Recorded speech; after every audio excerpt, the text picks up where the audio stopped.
Hello everybody, Rick Gorman here with a quick update about today. As you know, we had to actually stop our sites around 10:15, 10:30 this morning due to some unsuspected thunder and lightning that was not expected to come into when the program was pretty much over.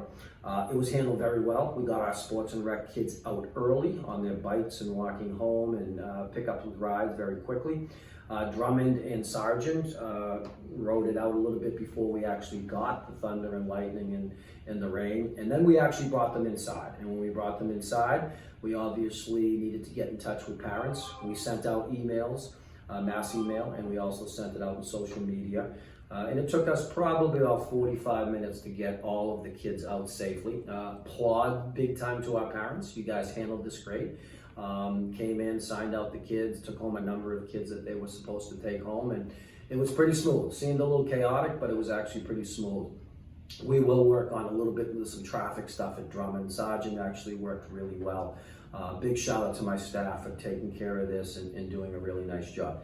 In all my years of doing this, very rarely do we have a situation like today where thunder and lightning comes up in the middle of a program. That's why we always look at the weather conditions before we start and see if we can get the whole day in there.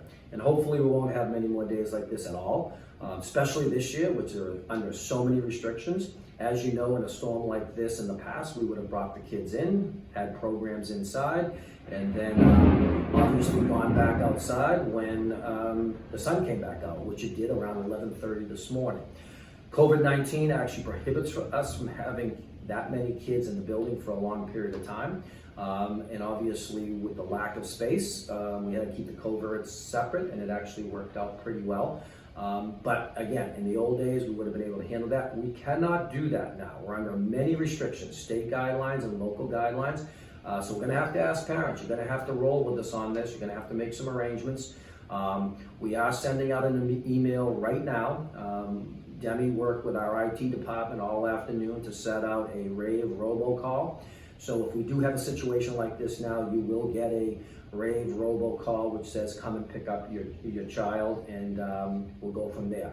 That is, you have to opt into that. She'll explain all of the questions on that. This is a summer like no other summer. And as parents, and I thank you for all of the many compliments we're getting on social media, the phone calls and the texts. For every complaint we get 19 wonderful comments, and I thank you for that. We are doing an amazing job. Our staff is doing an amazing job, and you as parents are doing amazing jobs of trying to roll with this. We do need to throw a few more reminders out there. When you drop off your child, make sure you have your window down and tell the counselor when he asks if you filled out the health form.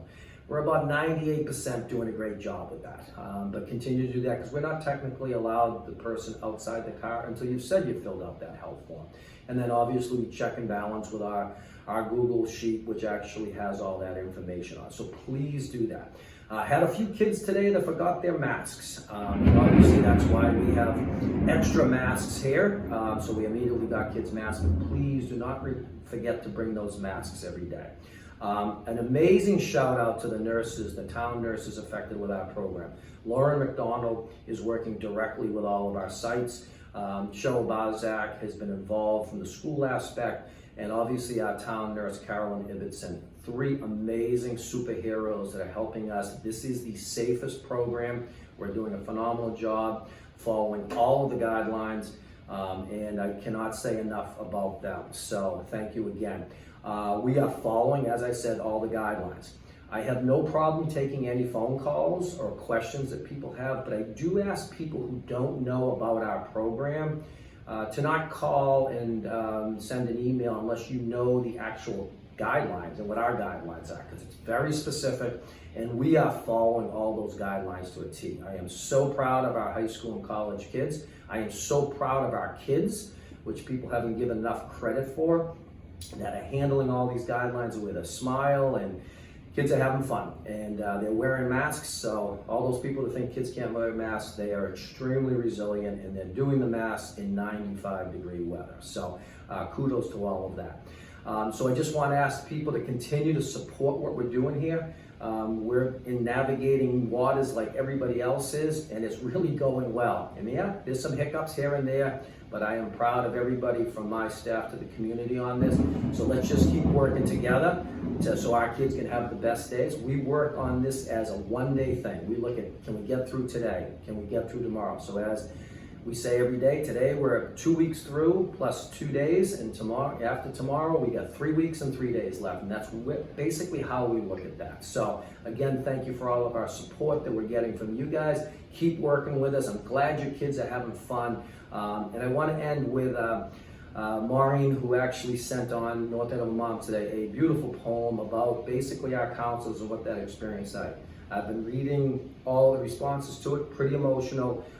So I know you guys are appreciating what we're doing. Let's just keep doing it. And as we've said for 30 years, let's do it for the kids and let's keep doing it for the kids. Have a good rest of the day.